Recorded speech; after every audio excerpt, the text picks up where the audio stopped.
well, there was that. So, let's see. I wonder if anybody else in our area is having blackouts. So, got knocked off for a little bit, but... Alright. I'm gonna fire up the game again. You just need to give me a few minutes here. Had to get everything running. Had to get a beer. Alright, so... Let's set up our game. Let's go in. I covered all the important stuff, really. Just, it's just sort of like me rambling as I usually do. But just in case, the second part, this is part 2. Let me bring up my welcome screen again. Of the pandemic lockdown for May 25th, Memorial Day. And again, just a reminder, honor your veterans, no matter where you are. All right.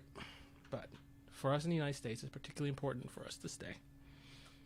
Okay, so back to the game. Oh, man, I wish when they updated OBS, they changed the keyboard things or something happened. Now I can't do my transitions automatically. It's kind of annoying. Or it could be maybe... I'm not sure if anybody else has tried this, but I've been trying to stream, like I said, I've been using OBS. I did upgrade OBS not too long ago, but at the same time, or around the same time, my computer kind of decided to have a meltdown, I pushed it and it had a meltdown. And there's that, it's not been behaving the same way. The last time I had installed STO, I did it using, Steam. So, because I was having problems with the Arc client. And that was an earlier problem that I had when it wasn't clear exactly what was going on at the time, but I was having some issues with the launcher. And turned out it had nothing to do with the installation. It was more, I'll go to the bridge. It was more the my Java client. And so I learned that after the fact, after I'd already done the reinstall, that yes, unless you have the latest Java client, STO's launcher will behave very badly. So since I've learned that, obviously just keep my client up to date and it's fine. But I'm wondering now if my OBS, hotkeys and everything are having trouble because I'm no longer using the Steam store. Let me see. I'll show you what I'm talking about. So I'm just using. Okay, where are you? So there's Arc, right? And then there's the Steam client. So I had eschewed this and gone straight to Steam. I thought it may have actually been better in some ways because one less, platform thing to be running a game on. If you can get it on Steam, then maybe that's the better way to do it because you can consolidate all the cryptic games are available there anyway. If you have Steam games running, then who needs the Arc launcher at that point? Anyway, that's all my stuff. Actually, I should check that out because it looks like it has some news in there, which is what I was going to do before this all blew up on me. Oh, yeah, so what happened? Aside from my OBS stuff not working properly, but apparently just maybe about 10 minutes ago, looks like we had a little power failure, and it was only for like a split second. I have a uninterrupted power supply on my computer, so the computer sort of stayed up. My monitors flicked off, and the and then my router, which isn't on a UPS, failed. So I was babbling on for a little bit because I wasn't sure if I was still broadcasting or not. But we had a blackout, essentially, brownout maybe, or maybe one of those planned ones. I'm not sure. Hopefully, it was a planned one. uh, and I lost my connection. So I don't know at what point it cut off. I don't know what's left of the original stream, which is why I sort of let in with that sort of part 2 thing. It's like, yes, because I want to be clear. Today, we are going to honor Veterans Day. Yes. And I wanted to be very clear of that because I recognize that we have fleet members who served in the military or still serve in the military. And, I think it's important to recognize them. And, something like this day and Veterans Day, are a couple of the few days when we, have a really serious holiday that really does have some real significance to it. And not to say that the others don't, but it's, in this case, as far as, the defense of our country and defense of our nation, these are really important days to stand behind.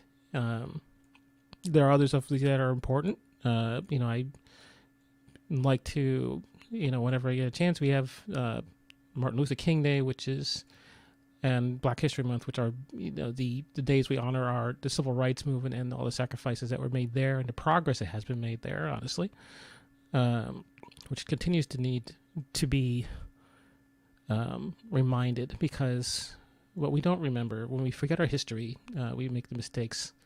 We repeat the mistakes of our past, and that puts our society and our culture at risk, whether internally or externally. And it needs to be understood that this is what people are fighting for. The soldiers go out there and lay their lives on the line to protect us, our way of life, and the things we supposedly stand for. So it's important that we respect that. So lives have been lost in this, and things have gone down that need to be remedied and rectified. And the unity of our nation is very important. And these days bring us together. So, having said that, and like I said, I don't think the United States is unique in that regard. I think everybody can relate to it. The practice of honoring your fallen war heroes goes back to ancient Greece and BC, and you can find all kinds of records throughout history, in all cultures. It is very much a universal constant. So, anyway, back to Star Trek, right? Here we go, and we're back in. So, the game is up and running again, and hopefully everything's going. So, as some of you may have noticed, it's like, seems to usually it's okay, but I've been having to dumb down my settings for a while now. So looking here at the graphics on my computer, which actually seems to be running pretty well for a change. About a few weeks ago, like I said, I kind of overdid it with my computer. I was doing all kinds of crazy stuff. I was running emulators and all kinds of cool stuff and having fun. And my computer said bye-bye. And had to do a reinstall. Nothing physically bad with it or broken, but it certainly did have a problem. But I would like to be able to push these things back up to max. They are on high, and for STO, it seems to work pretty well. I think STO is very, I should say Cryptic is very conscious of trying to make sure that their support goes back far enough to cover, the computers for old fogies like me, and people who, want to be able to play the game but may not necessarily have the greatest greatest systems. Hey, Slock. Blitz. Let me say hi to him for really quick. What's he saying? What up?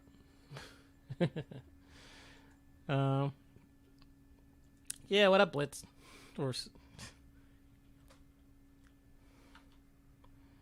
I'll just give him a little question mark. Yeah, it's Glitzin's left enough.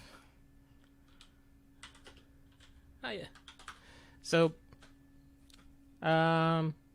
it's probably time. I'm running an old GeForce 750 Ti on my computer. It's a second graphics card I've put into my system. And, it's an old first generation i7, which has been a workhorse. It's been very good to me, this machine, and so it doesn't owe me anything. I've had to replace the power supply a couple times. I've upgraded the memory, and the graphics card is usually the Achilles heel. It's a big ticket item that I tend to drag my feet on. I don't want to replace it if I don't have to, but this whole 750 Ti, 2 gigabytes of memory, and I think it's got like some 800 cores or something like that. It's not really, we'll say, up to the task anymore. I'm having more trouble running a lot of the applications that I would like to run. So, I said I was going to go to the bridge, didn't I? So, let me see. Where am I? Visit the bridge. Visit the Starship Bridge. Sure, why not? So, that all being said, oh, I forgot to turn the music back on, didn't I? That's okay. I'm looking at replacing my card, so I'm gonna, obviously I don't want to spend a whole fortune on the graphics card for a machine that's now, let's see, 12 years. Is it 12 years? It might actually be maybe 13 years old. Yeah, I think I started building this way back in like 2007, 2008. I just bought a house, and this was sort of like my first project when I got in there. And I kind of rolled through some upgrades, but essentially the base system is exactly the same. I burned out a couple power supplies, like I said, and had to upgrade the graphics card. I think it's only done once. I only had to upgrade it once. Like I said, I kind of drag on that kind of stuff. Understandably, I would think. I mean, I think most of you can relate. The costs for the graphics cards, starting usually at a couple $100 for anything decent. It puts it, as a,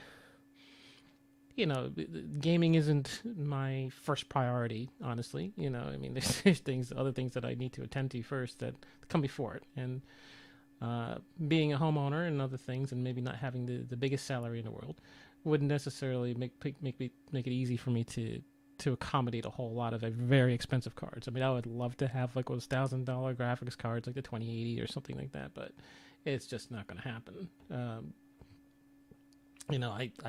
If I'm going to invest that kind of money in something, I need to have some kind of a return on it. So,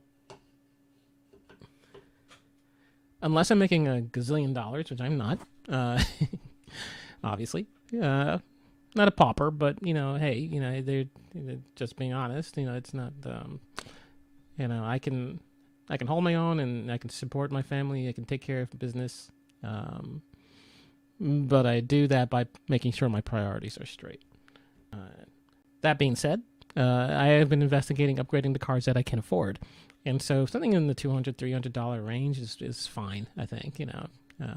We'll see. There's a lot of stuff that I do aside from gaming, things like it's taking an awful long time to load. But try to do things like some 3D modeling and some graphic design and some imaging and all that. So yeah, I mean, you can do that with a lower grade card.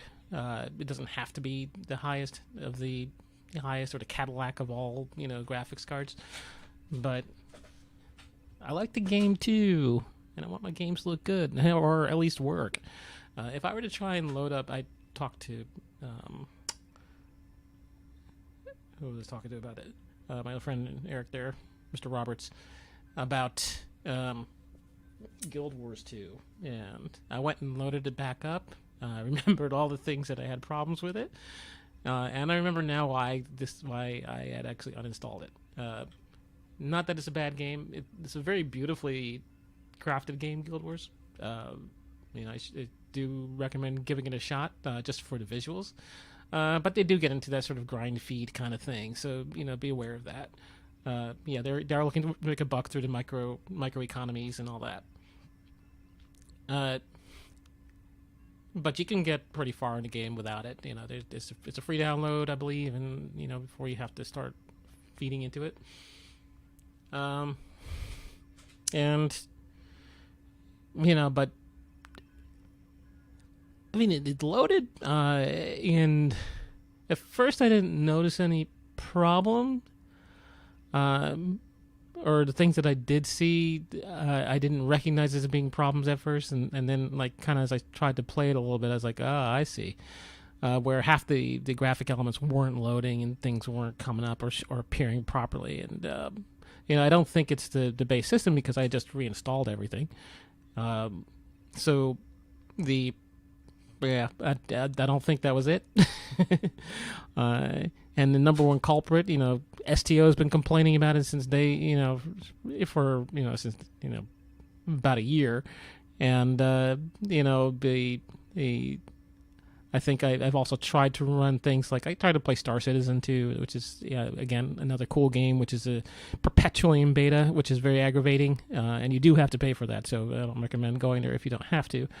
But they're trying to fund it through the sales of packages and ships and stuff like that. If you tried it with my machine, it's a very frustrating experience. You can play it on some good days, you know, but each time they run a patch, it is painfully evident that I have a graphics card that's not up to snuff. Now, maybe after they release the game, if that ever happens, I just wish they would just sort of do something with it.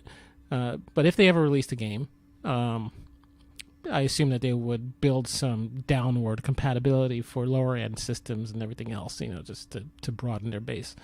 But the way it is right now in the beta is just very, very, very, very frustrating and very, it's clear that they're doing things that require a lot of graphics power and a lot of, you know, and some heavy duty systems.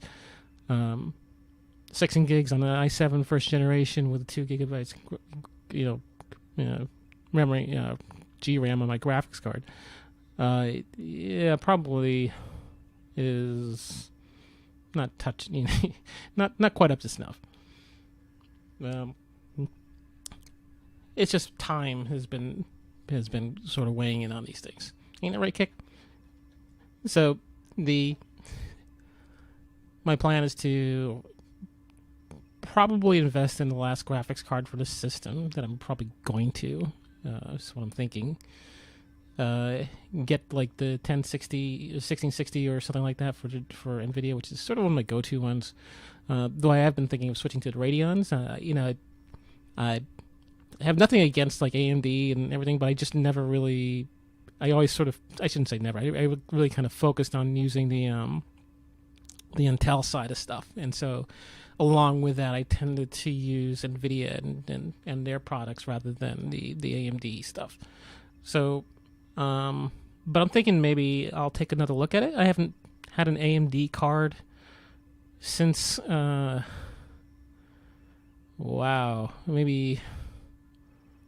when they had Windows 98 or XP, I think something like that, something crazy, really long time ago. We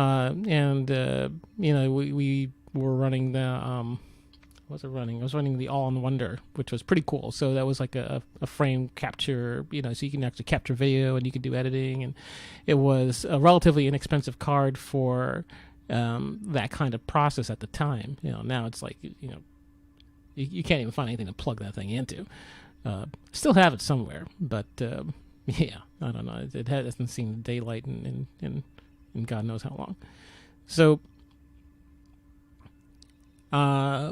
but yeah, I mean, I think that was about when I actually did have an AMD system because, like I said, I think right about that time, AMD had just come out with the processors that had the built-in instruction sets for graphics support and all that stuff, and they were sort of designed to work together, and it was sort of a new thing at the time, and so the idea was, I kind of like got this into my head that I started pairing up the AMD processor, so I'm gonna get an AMD graphics card. Which I think is a reasonable strategy. I tend to like to have my platforms unified, I guess, for lack of a better word. But I was looking at the Radeon 5600, I think, Super. It got some good reviews in like PC Mag, or and it's in my price range. I don't need the Ultra HD stuff. I mean, my monitors are as old as my computer, so they're well, maybe they're not quite as old. I think those I did actually replace later, but they're still on the order of about a good 8 to 10 years old. So 1080p is fine. I don't need anything stronger than that until I get a new monitor, and at that point I'll probably get a new computer anyway. It's just not going to happen right now. So I do feel like, yeah. So anyway, that's me rambling. This game's not actually being played. What'd you do, Kik? So, this is something I was kind of thinking about a little bit lately, because as you may have realized from my my little rant about the the Foundry, I like the creative aspects that were in the game before, and obviously this is an MMORPG role-playing environment, and so you've got like it's all about your imagination and sort of being immersed in this thing. And I was thinking about like storytelling, and which is what the Foundry was, to me at least, largely about. I mean, lots of people put simple shoot 'em up stuff in there and everything, but I always felt like the game really shone to me when you had something like the Foundry, and you had these people were putting these episodic, long missions, and it's just sort of painful to think that all that stuff is, I'm well, essentially gone. The all those stories that people put in those the how creative they got with it. It wasn't exactly the most friendly system. A lot of effort went into some of these projects, and there were some interesting storylines going on in there. I thought, and was kind of enjoying them, and now I kind of feel like, wow, you can't get them. So, I kind of maintain a little bit of hope that something like Demo Record will be a place where people can still create some of the stuff, exert some of that their creative tendencies, and get that out of their system, or put together some of these projects in a more traditional sort of story movie kind of fashion. And I'm going to turn on some music, actually. I'm just going to put on the game music. Audio, here we go. I guess it's just quiet in here. Okay. So, yeah. Okay. I should set these up. Let's set up some trophies here. For those of you who have the newer ships, this was something else that I always thought was... I didn't want to clear it.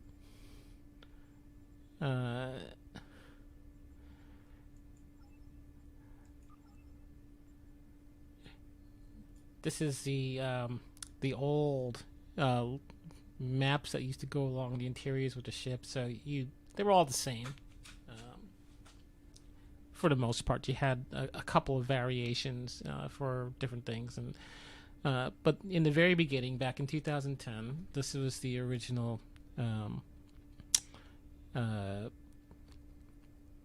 other decks that you had, and obviously those of you who have some of the other games, the more you probably have some of these ships anyway, but in case you were wondering, and actually you probably know, you probably all do have it. Actually, what am I thinking? So, purchase trophies? I didn't even know you purchase them. Okay, well, I don't have anything I purchased. So, what is all this sparkling going on? Um. Sick bag. Empty shelf. I do not want to clear anything.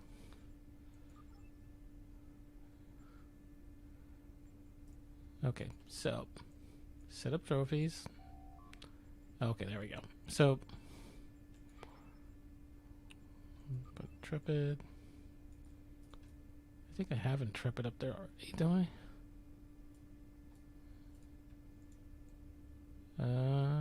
No, that's the other science, long range, whatever.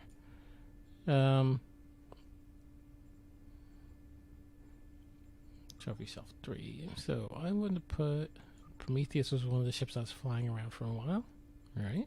The early days, and one more. So I was saying something and I forgot what it was.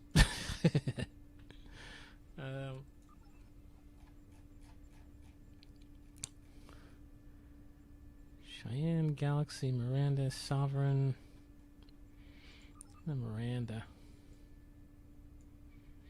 Alright. Standard starter ship. Ooh, someone said hi. Unmute. They probably were talking to someone. Anyway, I miss these maps. You know, I really do. They're, you know, they gave a little more dimension to it, even though they were all the same, which granted was a little annoying. But yeah, I mean, you can invite people to your ship. Granted, this map is a little bit on the old school side. And, you know, we had meetings in people's ready rooms on their ship, which, you know, frankly, the ready room is still there, at least. You know, it's just, and actually hasn't changed. They, you know, despite all the things I removed, they haven't updated any of those components. This is where you could do your counselor missions and stuff. Now all that stuff is conducted in your ready room through the library computer, which seems, you know, I guess it is what it is. I understand. It probably was a load on the system that, you know, not enough people were really making use of. Again, my interests don't necessarily dictate everybody else's. So, we lost again. But I had, like, you know, whole little missions. People were doing, like, role-playing and stuff in here. You know, it was pretty cool. You know. So, and I can't remember when they actually started making the ships just the bridges. But the last, I think, new maps that they ended for the interiors was with the Legends of New Romulus, I think, actually. Bridges, yes, they've been changing and adding new bridges all the time, but when I say even all the time, some of the bridges that you get for your new ships are just the generic bridge. Is this my quarters? I was looking for my quarters. No. That's a little weird. Hold on a second. Yes. There's the captain's quarters. Okay, so I got lost on my own ship. So that was sick bay, and going back over to the captain's quarters. I went the wrong way, but I was saying that I kind of missed this added dimension to the ship. I mean, this is a game which is,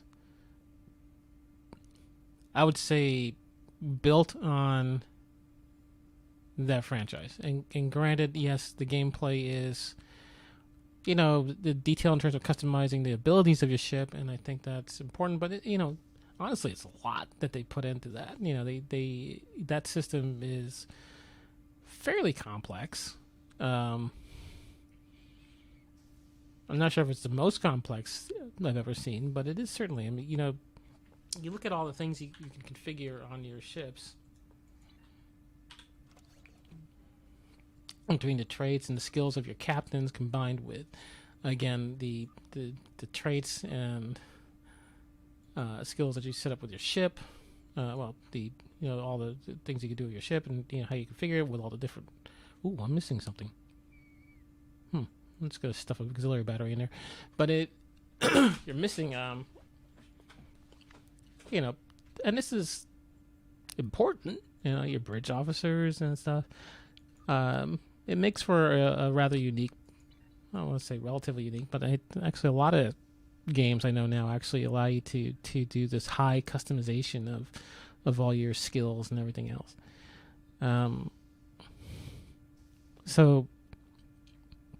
But I think what draws a lot of people to this game is the fact that you're playing as a Starfleet officer in the Star Trek universe. Well, more likely the Starfleet universe, because that's really what it's mostly confined to. And you get to be on your ship. You get to be the captain of your own ship. But when you're on your own ship, you in the new ones, you're confined to your bridge. And this map is still here. You know what I mean? It's not like it's not here. It's still in the game. But they just don't make any linkage to it. I guess there must be some workload or thing or something that sort of dictates why that's the case. Let's go to engineering. So,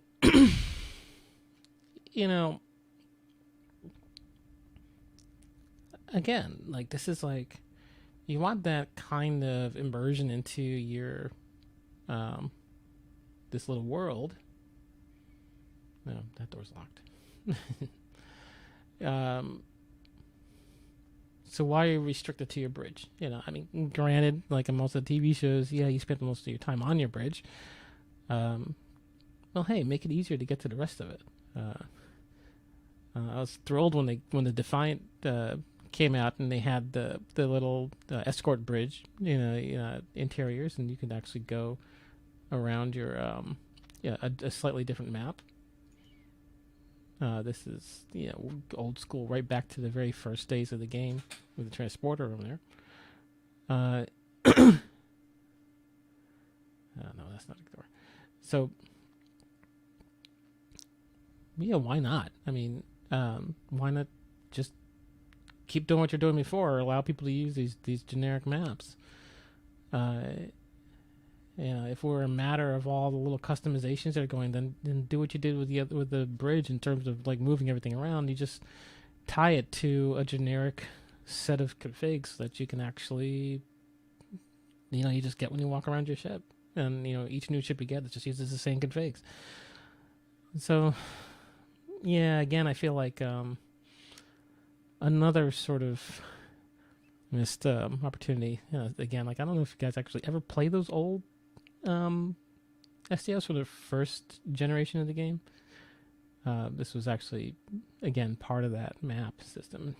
You actually get to go around your bridge interior or your ship interior, and they used a lot of these. But they're I just feel like it's something that, again, I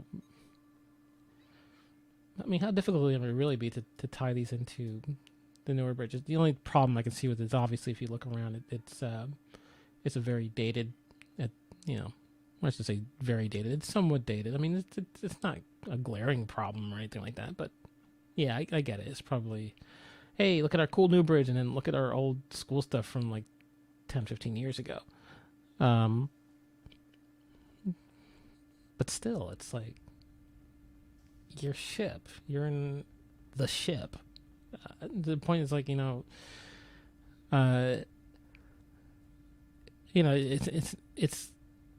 the graphics in the game are good, but they're not like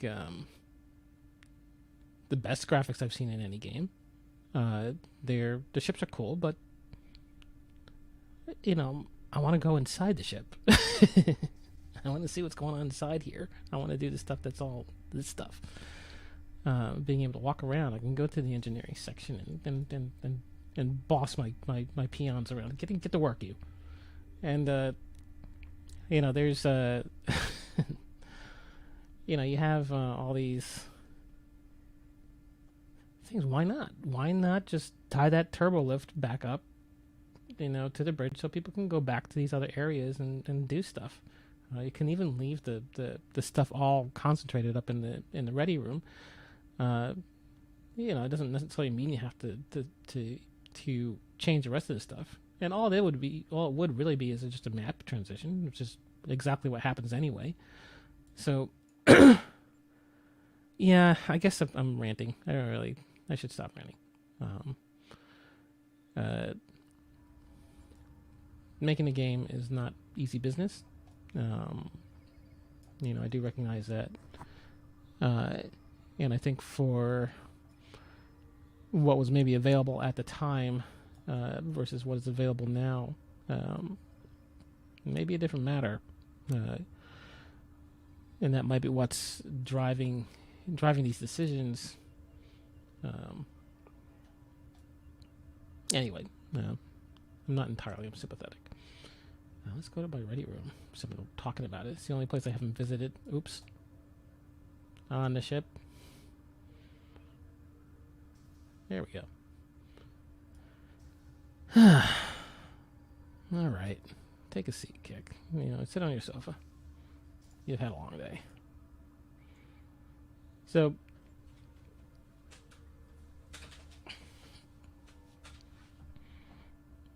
yeah. Anyway, I got off track. I was talking about my build for my computer, and I'm gonna pick up one of those. I think I'm gonna try the Radeon card for a change. To have you guys have some beer, enjoy your Memorial Day. I'm gonna take a quick peek at the Mandalorian, which I've been meaning to take a look at. So while I'm actually, you know what? I haven't checked to see what the schedule is for Discovery. Well, that's a good point. What is Discovery doing? Is it running? I don't think it is. I think people would have been saying stuff. Star Trek Discovery. The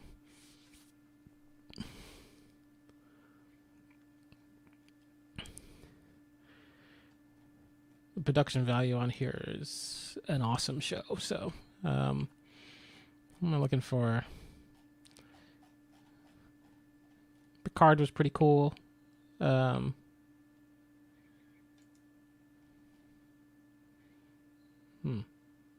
guess I better sign in, shouldn't I?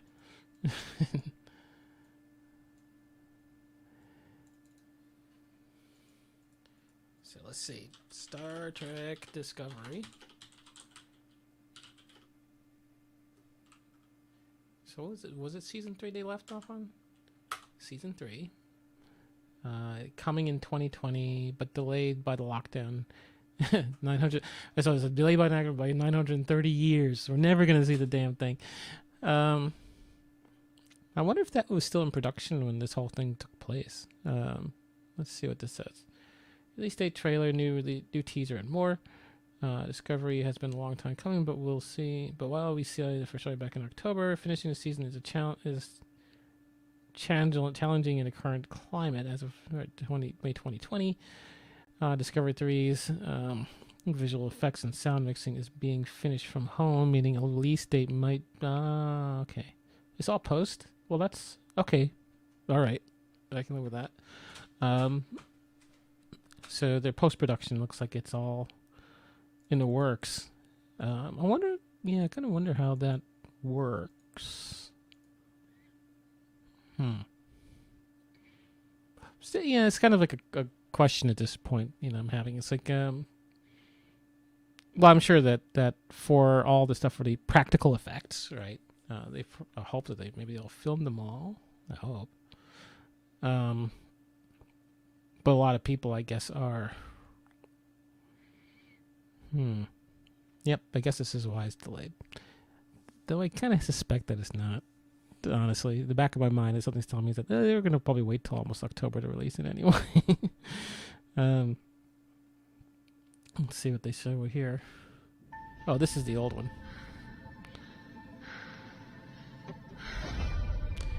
Yeah, I feel like okay, so I don't want to get banned.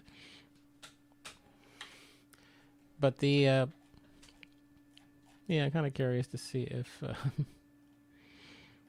if it will actually make it, in 2020. At this point, if this is the case.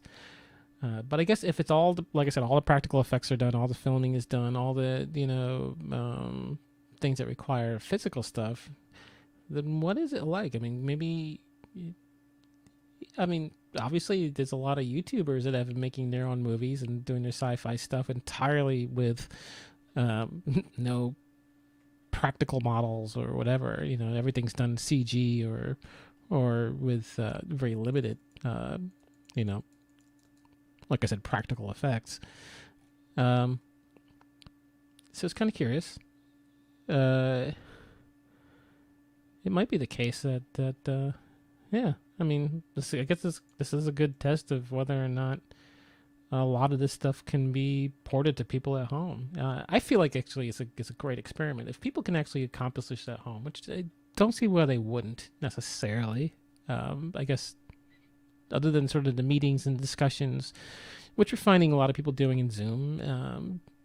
And again, if the artwork is, like, say they're doing storyboards and, comps for proposals and stuff, maybe they're using that to do, like, I guess all you need is like a decent camera and a light, and you can get it on if you're doing like a traditional painting.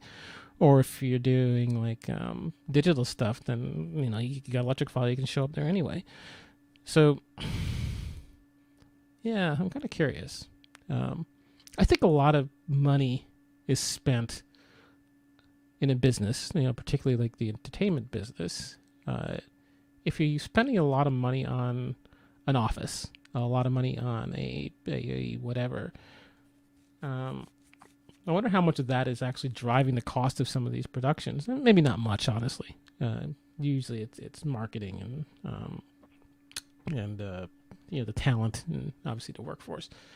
But you kind of wonder if this would actually bring the cost of a production down in some ways. Maybe it'd make it easier. We'll see. But it doesn't seem like it. It looks like what they're saying is that it's actually going to be quite difficult as a result, and has resulted in delays. But I wonder if they had done this like from day one. Yeah, same thing was confirmed. It was 16-month gap in mind in the 2020 release. So 60 months from January 2019, that would have been February, or, well, not February. What am I doing? That's 12 months. Would have been like April.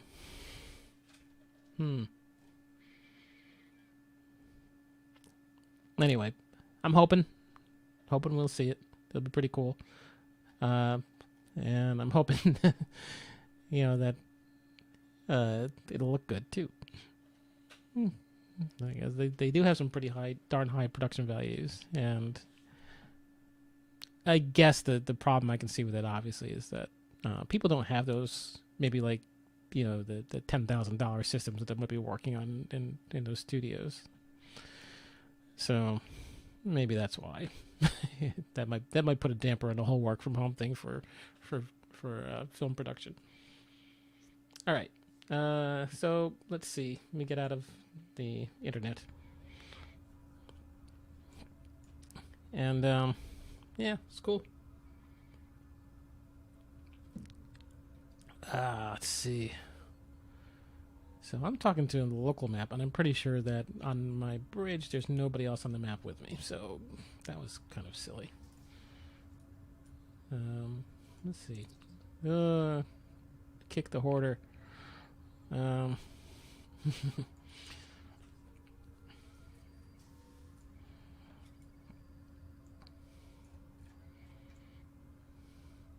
So,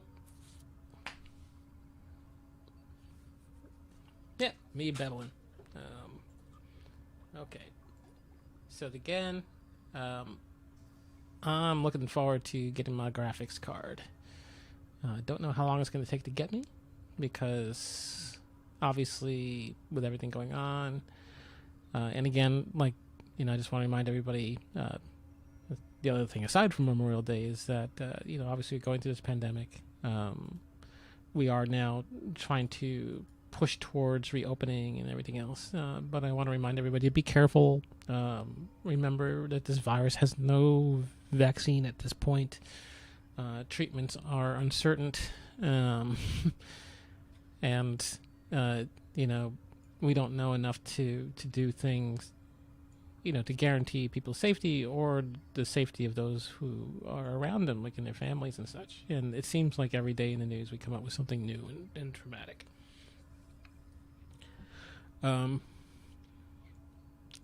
So I asked my fleet to stand together, to be bold and brave, but also be smart and wise in terms of how you do things, and to be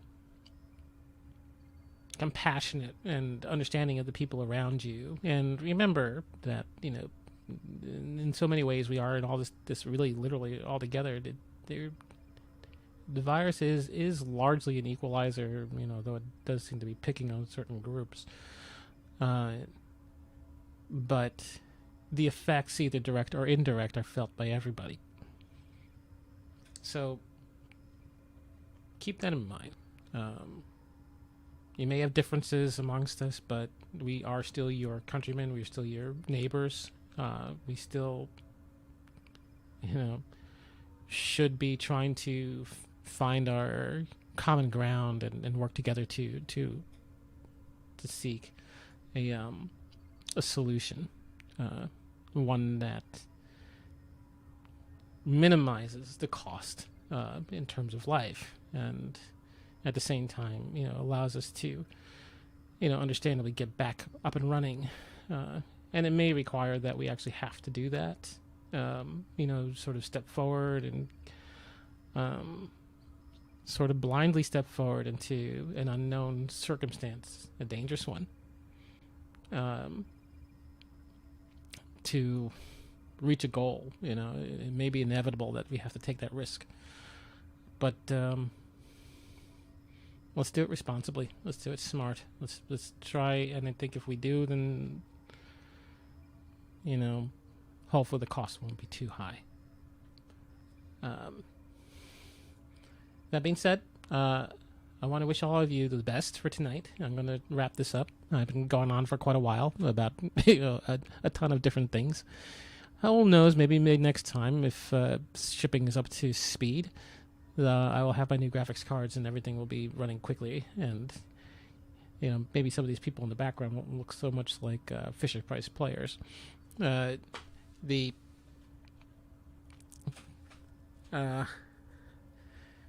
safe, be smart, be kind to one another, be good people, and try to do what's right. And much like those who we are honoring during Memorial Day, let's honor those who are working hard to keep us afloat, keep us fed, keep us healthy. All right? So, that's it for tonight. Let's give the typical kick salute. And I will see you later.